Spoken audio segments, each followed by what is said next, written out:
A plea this weekend to President Trump to stop the flow of money that goes to the families of terrorists who kill Americans and others. That's right, U.S. taxpayer money, say critics, handed over to Palestinian terrorists and rewarding their relatives. We've told this demand is on the agenda for Wednesday's visit by Palestinian Authority President Mahmoud Abbas when he goes to the White House. And the tragic case of one victim of terrorism, an American hero, is on the minds of many. Taylor Force was a West Point graduate who served in Afghanistan and Iraq and was pursuing his MBA at Vanderbilt. His future was bright. Taylor was stabbed to death while he was in Israel by a Palestinian. The 28-year-old was savagely knifed to death as he strolled on a Tel Aviv Ocean boardwalk last year. His killer, a Palestinian terrorist, whose stabbing spree also severely wounded 10 others. All dads, all moms are proud of their kids. Taylor basically did everything right, but he was humble about it. Taylor's parents, Robbie and Stuart, say their grief was compounded by the fact that the family of their son's murderer is making money off Taylor's death.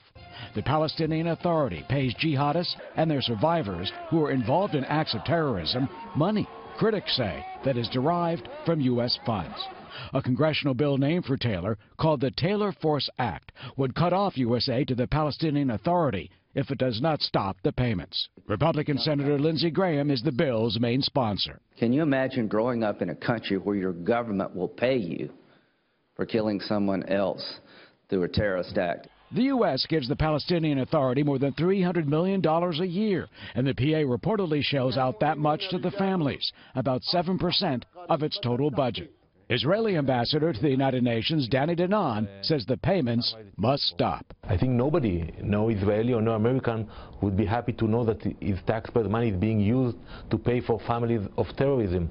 You actually encourage terrorism when you give money to the family of terrorism. Taylor's killer was identified as 22-year-old Bashar Mas'allah, who was shot to death by Israeli police after the attack.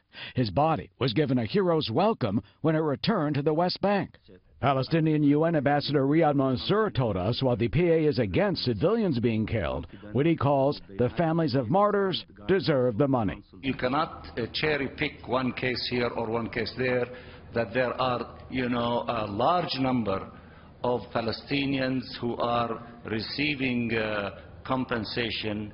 They are victims of Israeli terrorism. Taylor's parents hope the bill would discourage acts of terrorism. And it's so important that the Taylor Force Act passes so that other sons and daughters, brothers and sisters aren't lost in this way, no matter what. The terrorist,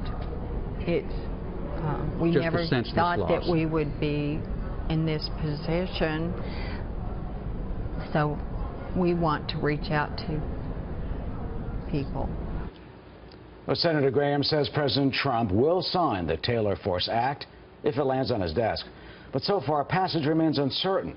That's because, as of right now, not one Democrat in Congress supports it. But the bill's supporters hope that soon will change as more people consider the cause of Taylor Force and so many others like him.